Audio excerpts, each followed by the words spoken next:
Good Morning Business, le grand entretien. Et à 8h16, notre invité, c'est Jean-Philippe Tanguy, le député Rassemblement National de la Somme. Bonjour. Bonjour. Alors, vous allez faire l'actualité à la rentrée, puisque vous avez déposé une proposition de loi dans la niche qui est réservée au RN, pour proposer une hausse des salaires générales de 10%, c'est mieux que la CGT, jusqu'à 3 fois le SMIC, à toutes les entreprises et à tous les salariés, en échange d'une réduction équivalente des cotisations patronales. Vous allez d'abord, combien ça coûte au système de protection sociale et comment vous allez le financer? Alors écoutez, c'est pas une générale, hein. C'est les entreprises qui le souhaitent, qui font un accord salarial dans leur entreprise, peuvent augmenter les salaires de 10% et en échange, il n'y aura pas de charge sur cette hausse. Donc c'est sur la hausse, c'est pas une compensation intégrale. Absolument, c'est sur la hausse. Ça va coûter beaucoup d'entreprises quand même. Ben en fait, et puis surtout c'est volontaire parce que nous on a voulu trouver un chemin de traverse, si vous voulez, entre le besoin des salariés de voir leur pouvoir d'achat augmenter, mais aussi celui des entreprises qui demandent elles-mêmes un moyen d'augmenter leurs salariés pour les garder, pour la motivation, pour plein de raisons. Donc on a essayé de trouver un compromis qui n'est pas du tout une promesse, facile, comme vous l'avez dit, type CGT, pour trouver un compromis. Ce compromis, il a d'ailleurs reçu un très bon accueil des entreprises et des représentants des entreprises qui ont été auditionnés par la commission des affaires sociales. Vous avez trouvé des entreprises qui veulent augmenter leurs salariés de 10%? Ah oui, parce que vous savez, quand vous avez l'inflation, on va être entre 6 et 7%. Bon, l'inflation réelle est supérieure. Donc si vous faites une augmentation habituelle des salaires, 2%, ça arrive assez régulièrement, comme au général des salaires dans les entreprises, vous arrivez à 9%. Donc ce qu'on leur propose n'a en fait rien d'extraordinaire dans le contexte d'inflation. Ce que nous disent les patrons qu'on reçoit à votre place, ils nous disent, mais si moi j'augmente mes salaires de 10%, c'est à vie. C'est-à-dire que le salaire, et je ne sais pas quelle sera l'inflation en 2023-2024, cette hausse, si la situation se dégrade, si la situation se retourne, moi je serai avec des salaires qui sont beaucoup trop élevés.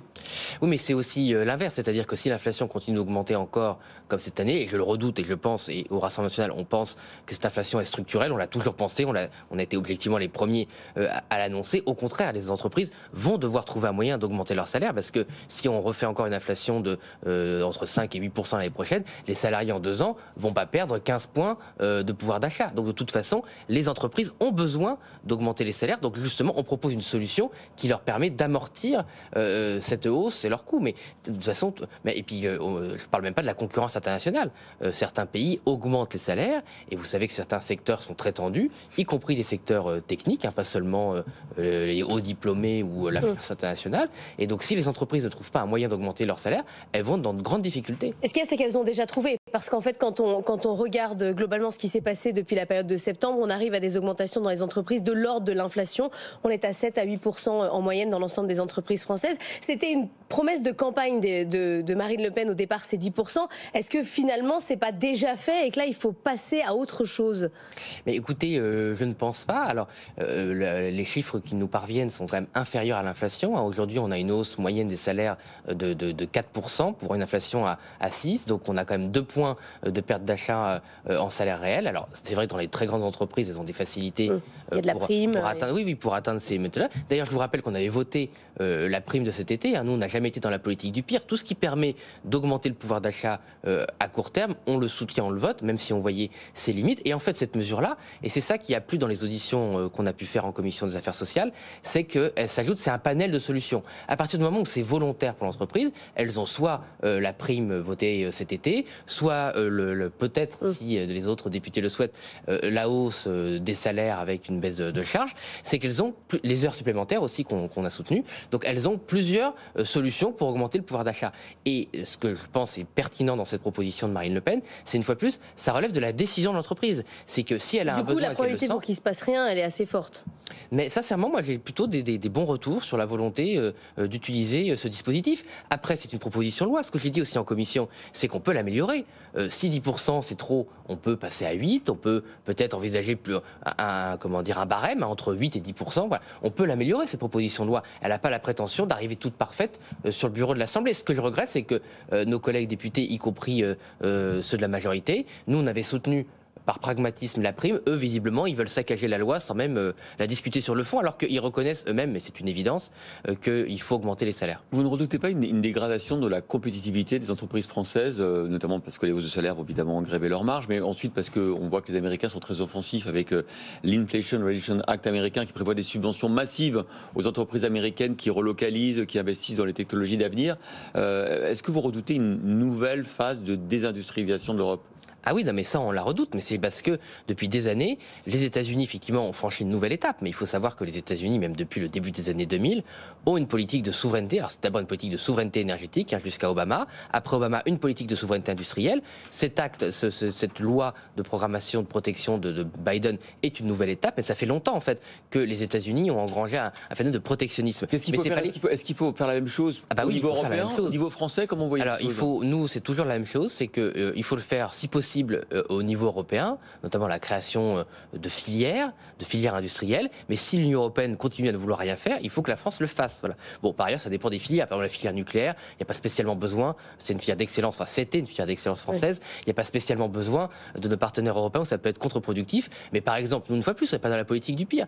Le fait d'avoir volonté de créer une filière sur les puces électroniques, sur les circuits intégrés, pourquoi pas ? Si ça marche, tant mieux. Sur les batteries électriques aussi. Mais à grand coup de subvention ou pas ? Parce que c'est toujours des subventions pour les percées technologiques, pour les percées industrielles. De toute façon, même dans le libéralisme, la destruction-création, il y a une possibilité de subventionner tout ça. De toute façon, c'est comme ça que ça va se faire. Donc il faut s'aligner sur les autres. D'ailleurs, lors du voyage de Emmanuel Macron, qu'est-ce qu'ils ont dit ? Qu'est-ce que dit l'administration américaine ? Il faut faire comme nous. Bon, donc c'est à une part de provocation, mais oui, il faut sortir du modèle de la mondialisation libérale qui n'a pas fonctionné, qui ne fonctionne pas. Et maintenant, là, on est vraiment en train de devenir les idiots utiles. Vous parlez des États-Unis, mais l'Allemagne le fait au sein de l'Union européenne. L'Allemagne, elle a mis 200 milliards d'euros de subventions pour son entreprise. Alors, je le rappelle, qu'elle est responsable de la crise énergétique, puisque c'est elle qui a misé sur le gaz russe. À la rentrée, le gros sujet sera évidemment la réforme des retraites avec 64 ans, 65 ans. On ne sait pas encore quelle sera la proposition du gouvernement.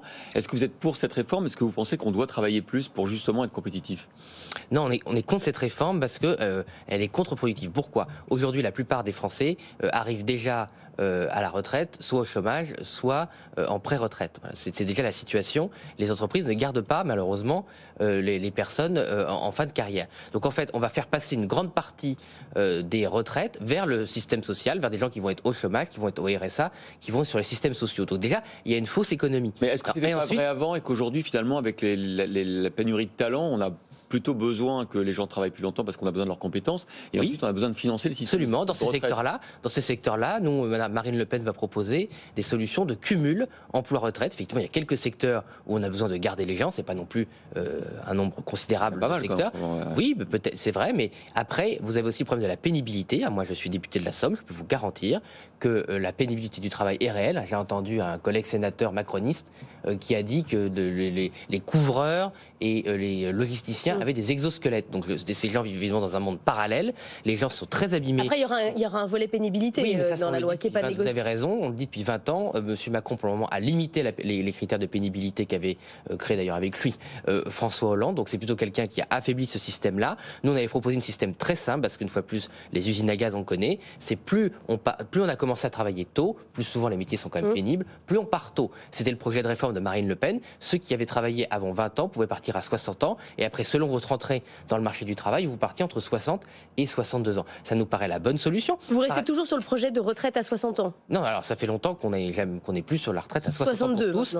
C'est entre 60 et 62 ans, selon la date d'entrée dans le monde du travail. Parce que nous aussi, ce qui est plus pertinent, c'est le nombre d'annuités. Parce que l'âge de départ à la retraite est profondément injuste. Moi, je vais vous dire, j'ai eu la chance de faire de grandes études. Bon, donc j'ai commencé à travailler, enfin, c'est un mauvais exemple parce que moi j'ai toujours travaillé, mais la plupart de mes collègues de l'ESSEC ou de Sciences Po Paris commencent à travailler très tard. Bon, donc s'ils partent à 65 ans, ils vont cotiser que 40 ans. Un ouvrier va cotiser lui 42 puis 43 ans avec la réforme Touraine. Donc ce qu'il faut bien comprendre, c'est que moi je comprends la volonté de faire des économies, mais ce système est socialement très injuste et paradoxalement, ce sont ceux qui travaillent le plus dur qui cotisent pour ceux qui ont les métiers les plus simples. Une étude du BCG ce matin, j'imagine que vous l'avez vue, qui explique que les migrants constituent dans leur ensemble la troisième économie mondiale derrière les États-Unis et la Chine. Et le BCG dit que c'est une chance pour les économies qui font appel à la population migrée. D'ailleurs, 36% des entreprises américaines comptent au moins moins un immigré par 1000 fondateurs. Les chefs d'entreprise français estiment à 72% que les migrants constituent un atout pour eux. Est-ce qu'ils ont raison? Mais si vous voulez, je ne comprends pas trop le sens de ces études. Si vous voulez, il y a des endroits, évidemment, les États-Unis, le Canada, où ils ont besoin d'immigration. Ils ont des tensions sur l'employabilité qui sont très importantes. Nous aussi, quand même. Non, nous avons 300 000 personnes qu'on recherche dans l'hôtellerie-restauration. C'est ce qu'on appelle les emplois reliquaires. Enfin, c'est le reliquat d'emploi. La plupart du temps, c'est des emplois qui circulent. Vous avez après besoin de formation. Mais le problème de la France, c'est pas d'avoir des immigrés, c'est qu'on a 5 à 6 millions de chômeurs et on a 30 milliards d'euros par an dans la formation. Donc visiblement, il y a un grave problème entre les besoins du marché du travail français et les travailleurs disponibles. Si vous formez 300 000 des 5 millions de chômeurs français, vous n'aurez plus de problème sur vos secteurs d'activité. Voilà. Donc le problème de la France, c'est la formation. On le sait très bien. C'est que on voit bien, par exemple, vous voyez, on a des nouveaux retards sur les réacteurs nucléaires. Bon, bah c'est pourquoi? Parce qu'on a des problèmes de formation dans la chaudronnerie, dans la soudure. Oui, donc, excusez-moi, ça fait, moi, depuis que j'ai conscience des choses politiques, on parle de 30 milliards de formations par an. Déjà, Nicolas Sarkozy avait pointé le chiffre en 2012. Donc on a énormément d'argent qui est mis dans la formation professionnelle et on n'arrive pas à fournir les entreprises en compétences. Donc le problème, c'est pas l'immigration, c'est la formation en France. Après, que les immigrés, une partie des immigrés participent au monde du travail, c'est évident. Mais je vous rappelle aussi que pour la France, ce qui n'est pas forcément le cas ailleurs. Régulariser pour les secteurs en tension, comme le demande des entreprises. Non, mais surtout pas. Si vous régularisez les immigrés qui travaillent, ça va être un appel d'air et vous allez avoir encore plus de personnes qui vont vouloir arriver. Je vous rappelle que le taux de chômage des immigrés en France est 2 fois supérieur au taux de chômage des Français. Donc la réalité qu'il peut y avoir en France n'est pas forcément la réalité qu'il peut y avoir dans d'autres pays, notamment parce que les pays font de l'immigration choisie. Vous savez très bien que le Canada, l'Australie, évidemment les pays asiatiques. Mais c'est le principe de la loi immigration. C'est de dire il y a des métiers en tension, venez sur ces métiers-là. La loi immigration, c'est d'abord tous ceux qui ont enfreint la loi, qui sont rentrés illégalement sur le territoire, et qui travaillent, qui cotisent. Travaillent, certes, sont régularisés. Donc déjà, c'est quand même récompensé, je suis désolé, des gens qui n'ont pas respecté la loi. Ça ne veut pas dire qu'ils sont, comme dit M. Darmanin, méchants, ça ne veut pas dire qu'ils sont malhonnêtes. Je comprends pour des raisons humaines le fait qu'ils soient venus dans notre pays, mais ils ont enfreint la loi en rentrant et en restant de manière illégale. Donc il est hors de question de les régulariser. Merci Jean-Philippe Tanguy, député RN de la Somme, d'avoir été invité de Good Morning Business.